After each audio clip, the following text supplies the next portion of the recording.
Welcome back, everyone. This will be the first demo for the Theopenem on how to create multiple column servers.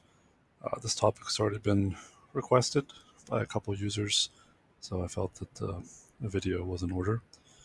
This specific video is going to detail how to make the Theopenem work across two different networks that are segregated. So these two networks can't actually talk to each other, and they want to be able to use a single instance of the Theopenem to manage or deploy images to both of these networks.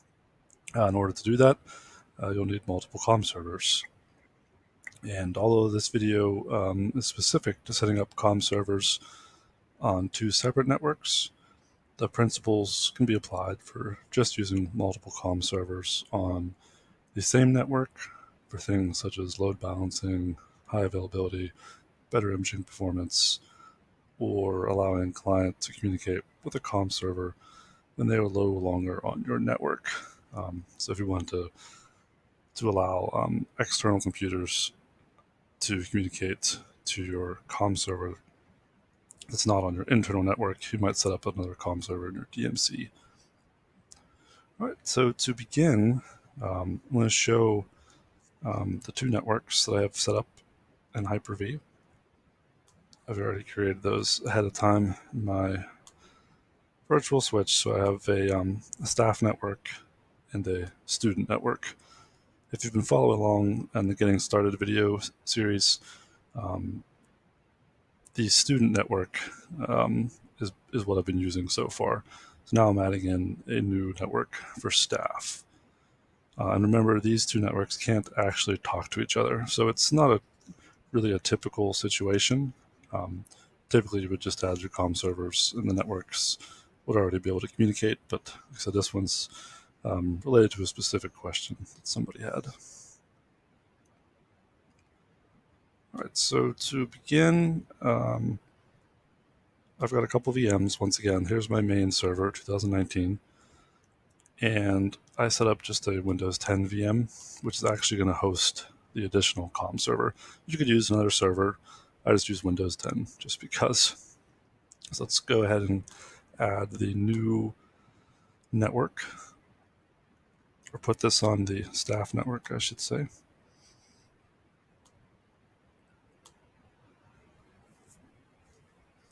There we are. I'm going to give it an IP address.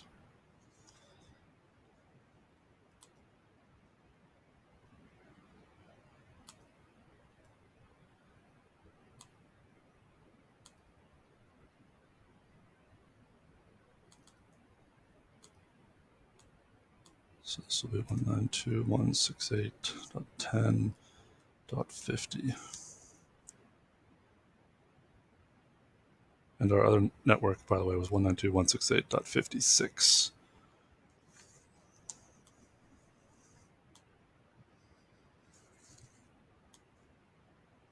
Okay, we'll verify that I can ping the host.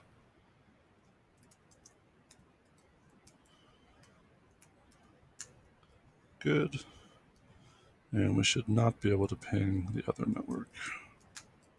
Good.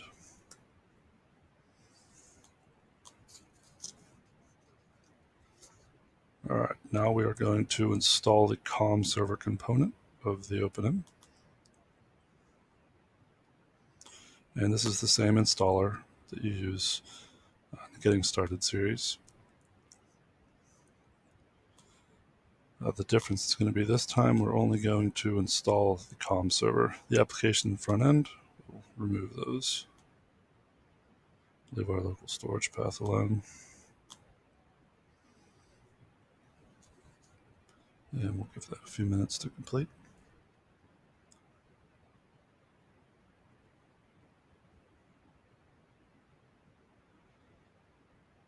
So while that's running, let's just jump into the web interface and add this new server. Actually, I gave this the wrong IP address. Let me fix this. I took some notes and I wrote down the wrong address.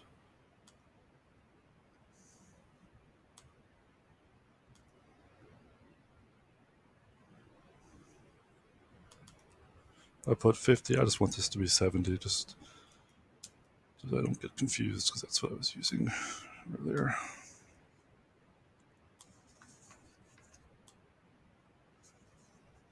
And now we'll go back into our Tomes UI. While this is installing, we'll add the new COM server in here.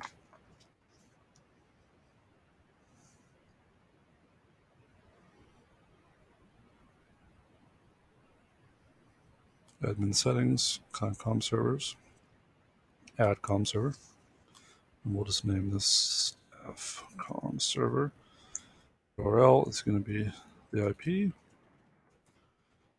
10.70 on port 8888.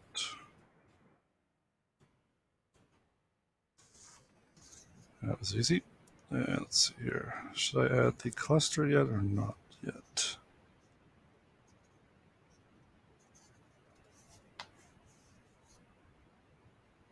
We'll hold off on that. Let's go ahead and put the imaging settings in since we're here.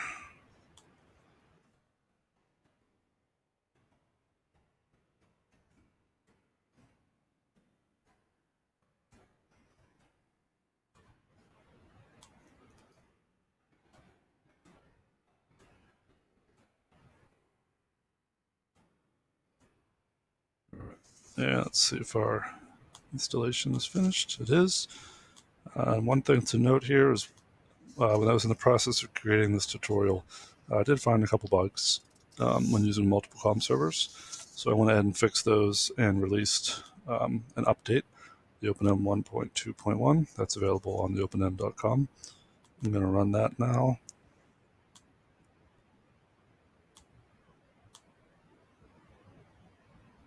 And easy enough. It's done. I'm going to run that on the server as well.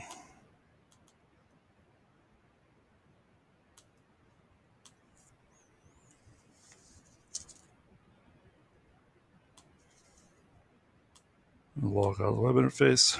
Now that it's updated, it should prompt us for a database update.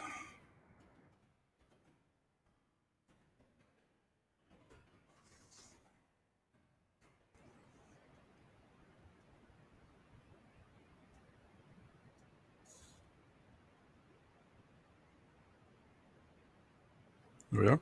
Database update required.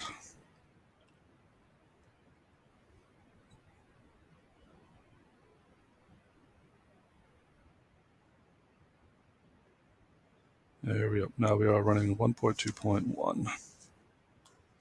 Let's go back to our COM servers and let's just create the cluster since we're here. So we have our main cluster. We're going to add the new COM server to it, and we're going to put it in passive mode.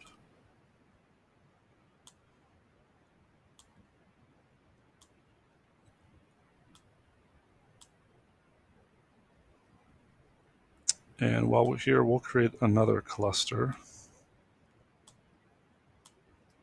Staff cluster. We don't want this one to be the default, and we're only going to put the staff COM server in here, and we're going to leave it as active. And I'll explain more about how these clusters are going to play into things a little bit later. All right, now we've got the COM servers added to the web interface, installed on Windows 10. We need to update the web.config file, just like when we installed the original server and getting started. On COM servers staff, I'll copy this unique ID over to Windows 10.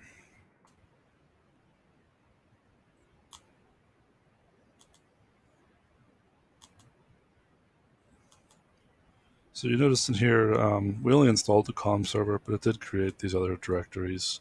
The Tomes API, that's not doing anything. We can just get rid of that.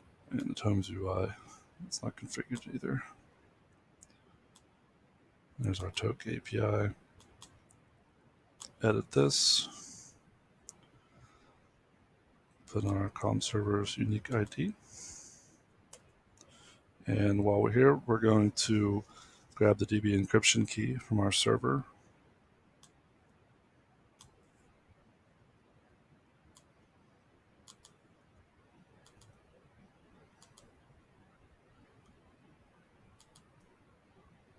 You can do this from either the Toke API or the Tomes API. One is fine.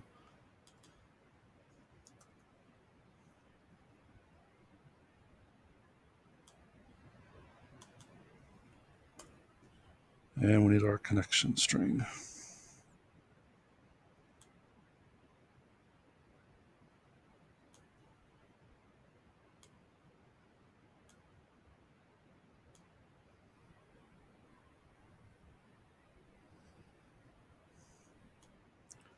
So when we paste our connection string in, you'll see something's not going to work. The connection string is trying to connect to the database using localhost. That's not going to work because there's no database installed on the server. It needs to connect back to the main Tomes server. And it's on a different network, so we need to go to our original Tomes server, and we'll add the other NIC on there.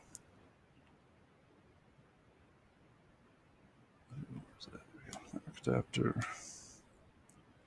and we'll put our staff network here. So now our original Tome servers on both networks, the staff and the student, and our new COM server is only going to be on student. I'm sorry, only going to be on staff. And I'll give that new interface an address.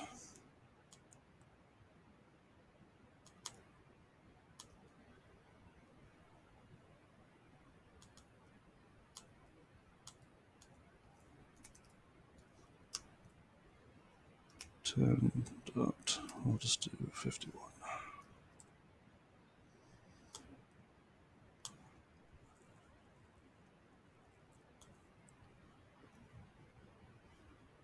Okay, now that our servers on both networks, our new COM server on the staff network will be able to reach that new IP. So we'll change localhost to the address that I just gave that machine, which was 51. And we'll save this web config. It's going to prompt me to relaunch it in administrative mode. Yes. And I'll have to save it again. There we are. Now we can begin to test the COM server.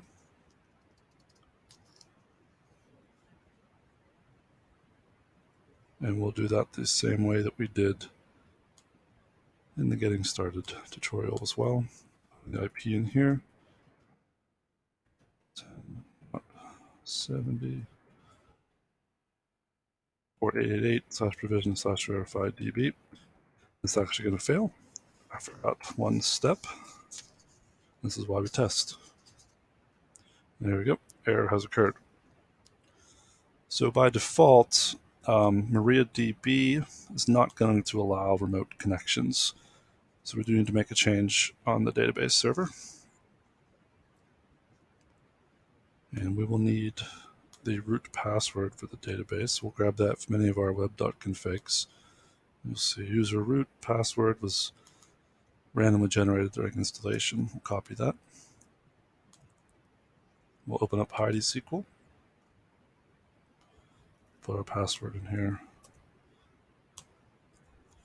And here's our database. We're going to go up to Tools, User Manager, find root localhost, and change it to access from everywhere. You could make this more secure. This video isn't about security. We're just going to open up to everywhere for now. Save that, and we can close all that. So that will allow remote connections to MariaDB. Let's run this again.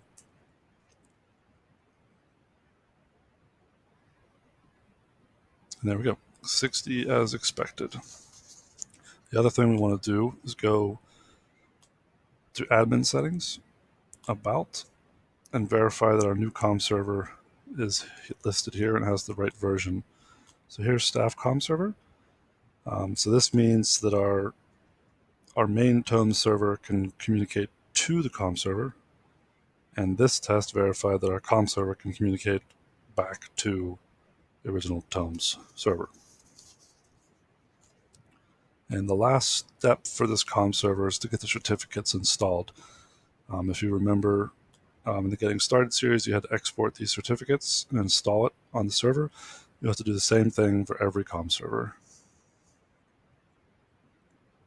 Go back to my Windows 10 VM.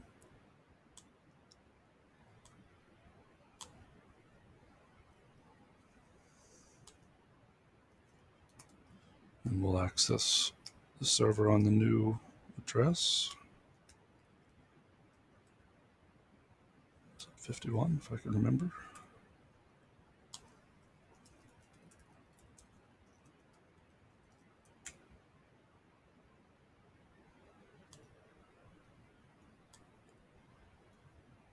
Admin settings.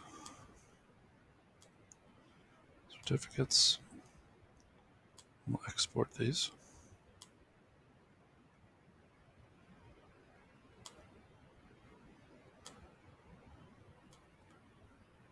And we'll install them just like we did in the Getting Started video. Local machine.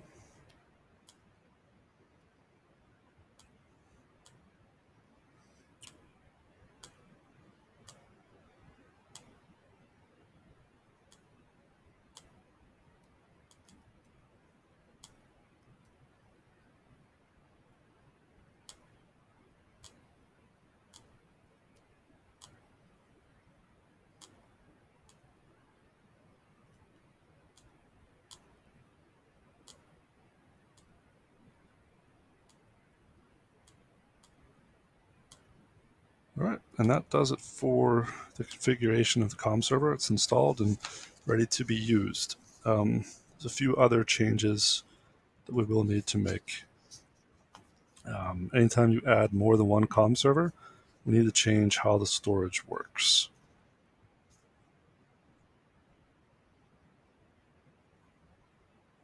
So let's go to our admin settings and storage location. So when everything's installed on a single server, you can just use a local storage path. As soon as you add an extra server, whether it's COM server or application, you need to change the storage type to SMB. And what I'm actually going to do is I'm going to use my physical machine just to host a quick SMB share.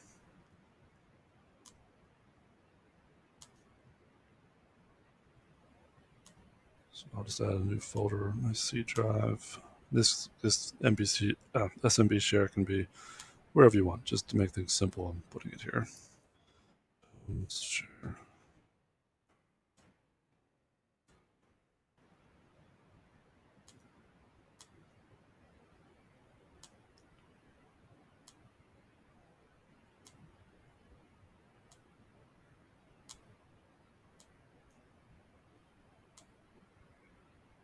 And I already created a user ahead of time. I just named it Tomes. I'll give that modify permissions.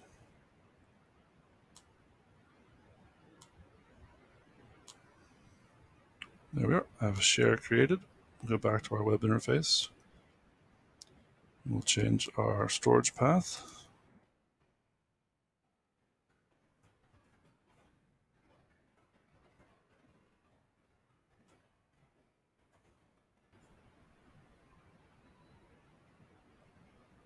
So there's the IP of my physical machine and the share I created. Username was Tomes, password was Tomes. There's no domain.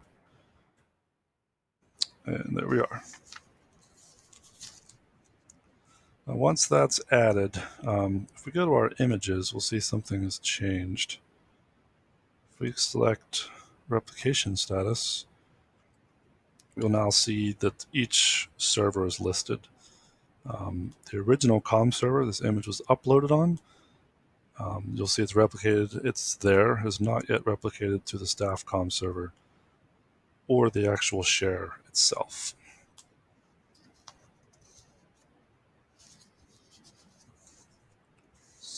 One thing that's a little bit strange about this installation with these separate networks is that the COM server on the staff network actually has no way to reach that SMB share because we defined it in here on this network. So there's a couple ways you could fix that.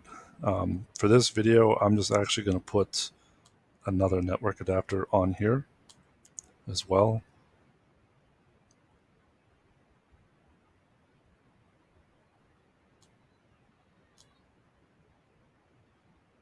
I'll put this on the student network.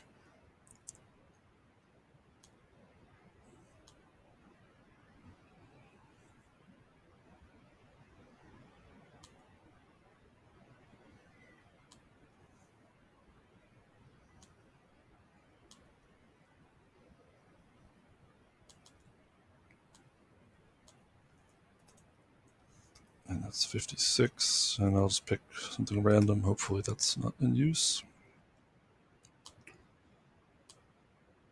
There we are. So now this COM server will be able to reach that SMB share. The other options you could do is you could put a fully qualified domain name here so that the IP address would actually be different depending on which network you're on, and it would work regardless of which network you were on. The other way to do it is if your SMB share was on a server somewhere that both networks had access to. Now that that's done, let's go ahead and see if we can sync this image. And that's under Task Scheduler. Sync storage sync, and I'm going to run it now. We'll go to our COM servers and see if we can view the status. Replication settings. No active processes right now. Let's check the other server. It's already on the other server though. It may be doing the SMB share first. There we are. So this one looks like it's copying from the COM server to the SMB share. And now it should be onto the other COM server. And there we are. So now it's replicating from the SMB share to the new COM server that we just created. So the reason this is working this way, the SMB share just sort of acts as the intermediary to transfer or sync the images from one COM server to the other. Your endpoints will never communicate with that SMB share. They only talk directly to the COM server. The COM servers then talk to the SMB share and the other COM servers to get everything replicated. If I go to my new COM server and look at the local storage path that was set up, there's our Windows 10 image that was just replicated from the SMB share. And every time you upload an image, that will kick off automatically. You don't have to worry about going in and manually syncing like I showed you in here. It also happens roughly every 4 hours or so. All right, now let's see if we can deploy this image onto our new network. I'm going to use Pixie Boot in this demo. If I can find it, there we go, Pixie. I'll use proxy. I'm going to make another demo detailing Pixie booting and proxy as well. Create the boot files. There we are. Now those boot files should be on both COM servers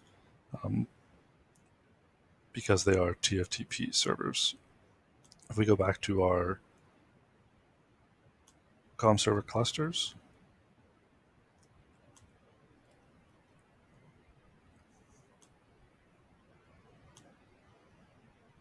since we made both of these a TFTP server, they'll get the proper boot files in order to be TFTP servers.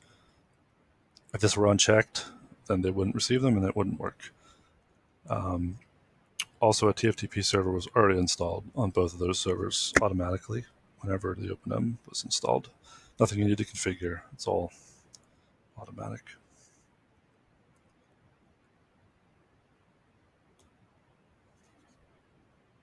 All right, now let's load another VM. And this will be our test PC that we're going to deploy an image to.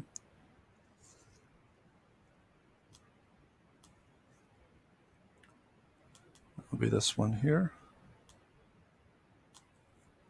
Let's check what network it's on. So it's on the staff network. We'll set network adapter as the first boot device. And I'm going to start a DHCP server up on the staff network real quick. You don't need to do this. You should have your own DHCP server running somewhere.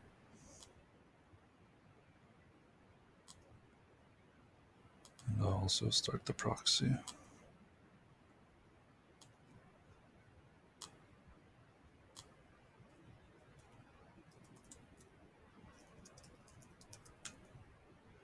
There we are. That should be everything we need for TFTP boot.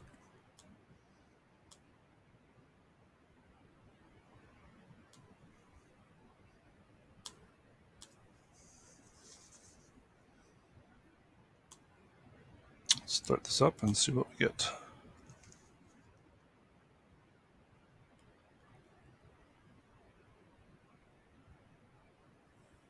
There we are.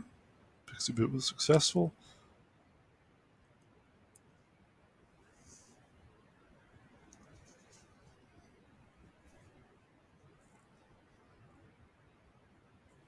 There we are. You can see we're on the 10 network.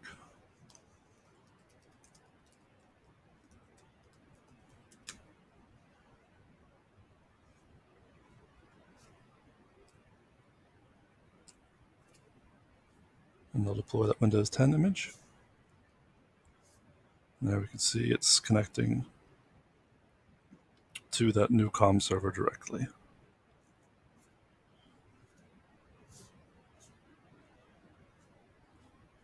And I'm going to let this image deploy so I can show you a few other things once it boots up.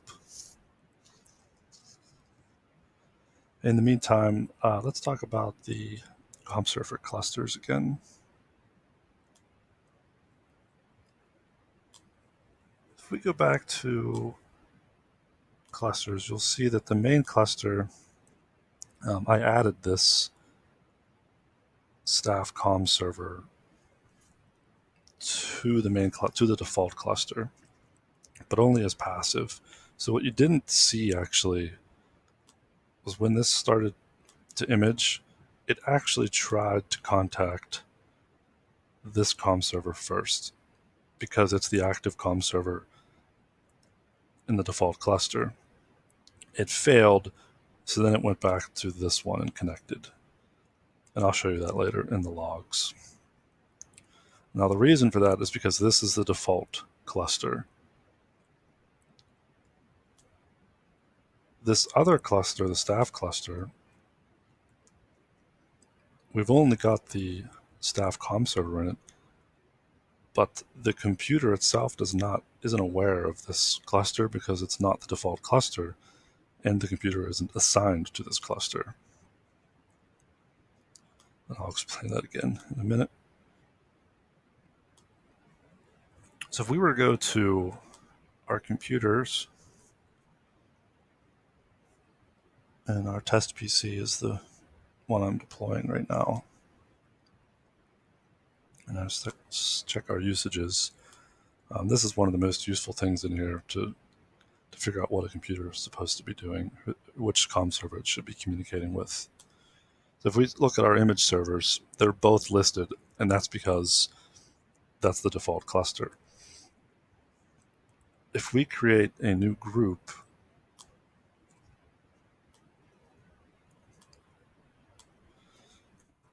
named it staff computers,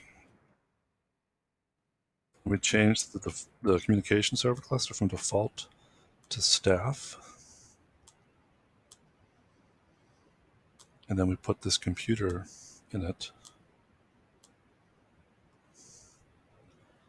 Now that would supposed to update the communication server for that computer. But you'll notice it actually hasn't done that yet. If we go back to our computer, test PC, usages, you'll see now it's in both groups, all computers and staff computers. If we select image servers, it's still both servers. And the reason for that is because every group has an imaging priority. Since this computer is a member of two groups, and they both have an imaging priority of 0, the one with the one in alphabetical order is going to win. In this case, all computers assigned to the default cluster. So in order to fix that, we need to go back to our groups, staff computers, and give it an imaging priority of anything less than 0 to change that order. The lower the number, the higher the priority.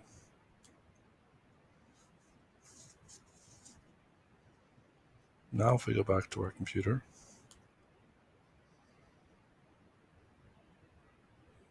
usages, image servers, only one. So now this computer would no longer attempt to contact the other comm server.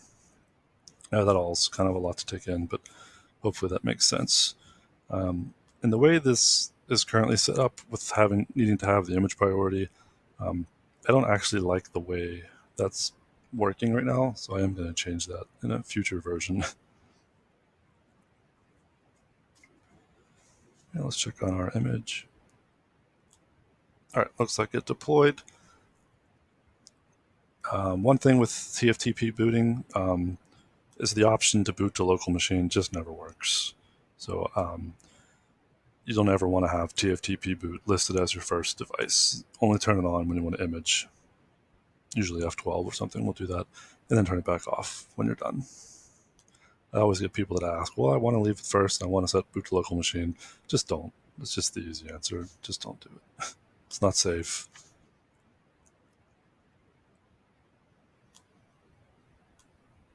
I'll move these all back up ahead of the network adapter. And we'll see if that boots up. In the meantime, let's go look at that imaging log for the test PC.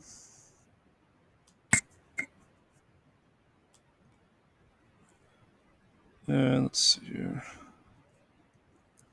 So here's what I mean. This, what I deployed, and initially it was given an image server 56.100 because that was marked as the active imaging server. You'll see here that it failed, and then it found out the passive server was this one. So it did. It connected to that one. So basically what that means is, your comm servers, your clusters, if you want to just have one default cluster with one active and a bunch of passive, or all active, eventually it's going to find one that works. Or if you want to do it like I showed you with the groups, so that it only connects to the one it's supposed to, that's fine as well.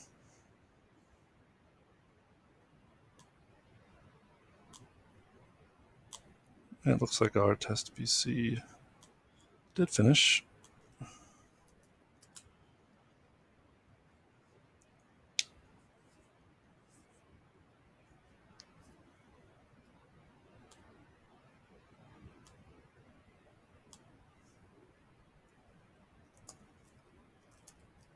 And what IP do we have? So we should not be able to ping the 56 network. Here we are. So we know that it definitely had to only communicate with the new comm server. And while we're in here, I'll demo one last topic about the Toke client. This, whenever I created this image, it was from the Getting Started video series. We only had one comm server. So when Toke was installed, it's only aware of the one comm server. It has no idea that now it needs to be trying to connect to the new comm server. Since this is a totally segregated network, it just has no way to get that information. So we will have to remove it.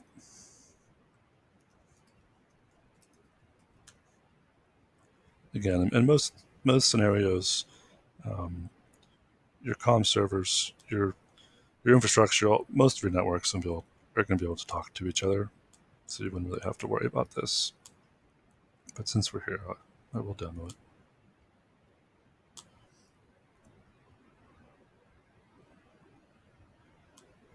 I'll install it. We also need to clean up the database that's in here.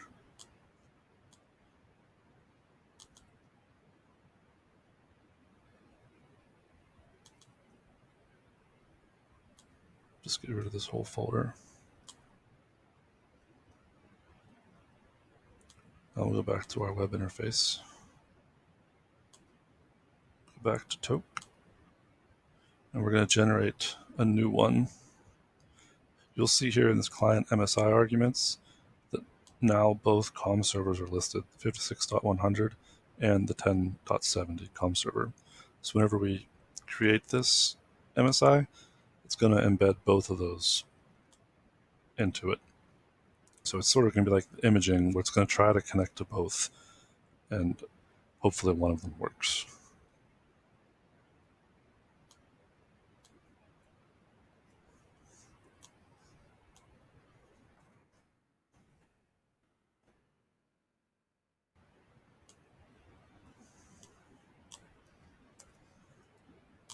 Replace that. All right, we'll install the new toke with the new comm servers.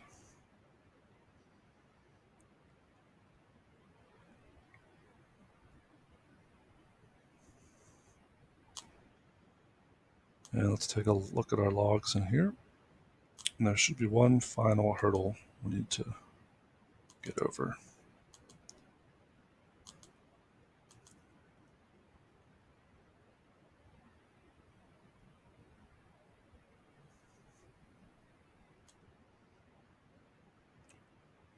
Verify my time is good.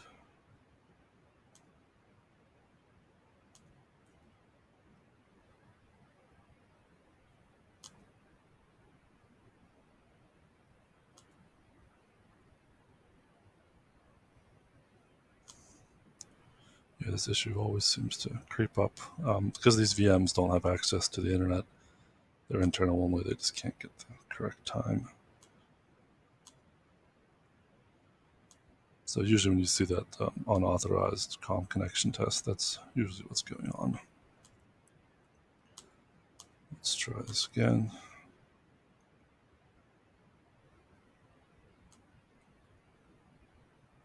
And you see here it tried to connect to this comm server. That's going to fail because it doesn't have access to that network. And it tried again. And it did connect successfully to the other comm server. And you'll see client is pending a reset approval. The reason for that is because the Toke client was uninstalled from this machine and reinstalled. So a new installation ID was created, but the computer itself was found. So it knows that there's a matching computer already in here, but the installation ID is changed, so it's not going to allow it to work until you approve it. So that's going to reset requests. And if you have email notifications turned on, you'll get an email saying it's waiting for approval. And there we are. Now that machine is successfully communicating with our new comm server.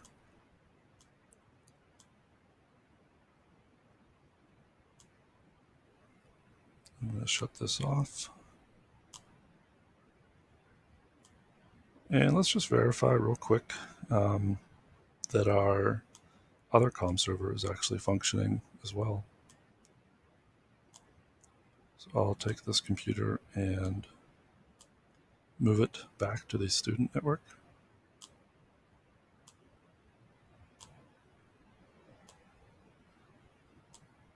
And I'll start up the DHCP server student network.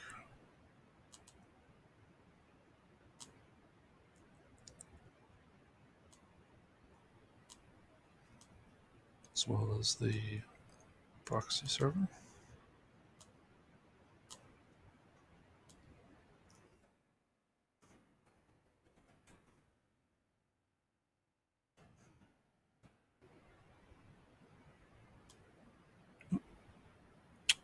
Just set TFTP first.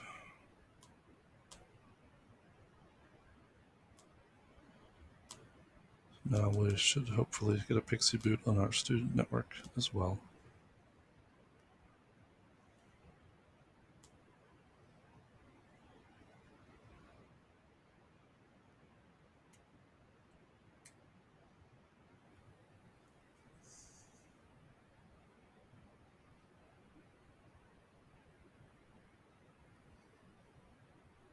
And there we are. So we are now on the other network. I'm not going to image it. It's not necessary. That should be about it for this video. Thanks for watching. I know I have one other user that's requested a tutorial on Pixie booting and using the proxy, so I'll be making that video next. If you think of anything else you'd like to learn, just let me know, and I'll see if I can get a video created. Thanks. I'll see you then.